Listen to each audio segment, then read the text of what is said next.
Okay, so extract E, folks, you're dealing with these questions here, which are focused on page 28 to 30. What is doubly ironic about the maniac's admonishment of the police and their deceptive stratagems at the top of page 28? Consider their similarities to the methods he is using. So, when we're looking at this passage of the text, we have to think about the irony involved in the fact that he's criticizing them for something that he is, in fact, in the act of carrying out at the time. So he says here, but you admitted our job is to interrogate suspects, and we might be required to employ a few intimidating tactics. And then he says, we're dealing with a campaign of sustained psychological violence followed by a public exhibition of outrageous and contradictory lies, which here shows us that his criticism of their methods of interrogation ironically reflects his own.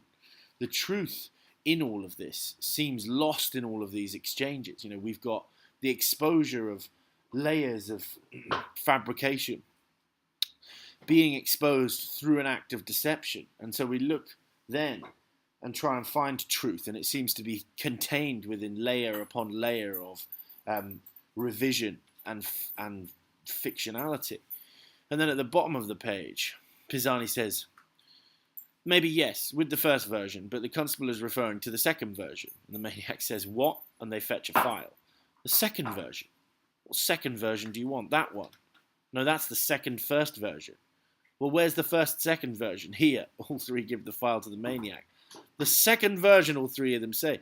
So you see this sort of farcical revision evident of the original incident that shows that they're conscious of their redrafting of the truth and layers all the versions of this event within distortions of various kinds. So we lose track of the possibility of there being any kind of original truth within all of these versions. And it seems like the truth is the smallest of a tiny Russian doll inside other Russian dolls of fabrication, and we never really get at it.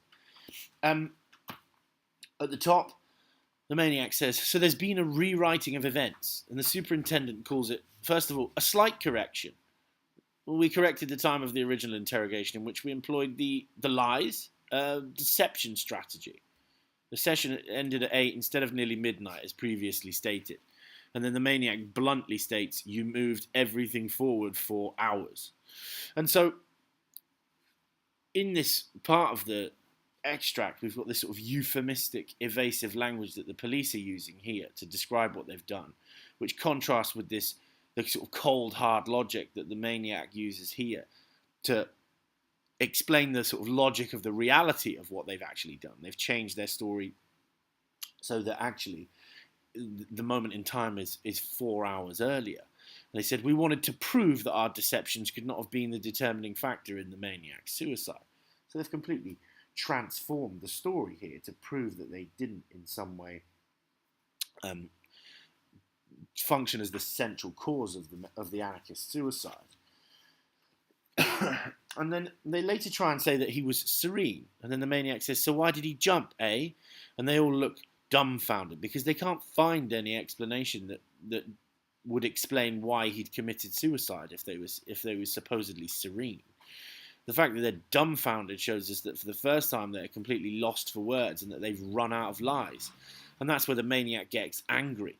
Says, where's the bleeding raptus gone? Your entire evidence has rested on this raptus. Everyone, including the presiding judge at the original inquiry, has insisted that the poor sod killed himself on account of this uncontrollable raptus, and you suddenly give it the elbow. And we're reminded here of why the maniac holds them to that definition of what that means earlier on in the scene.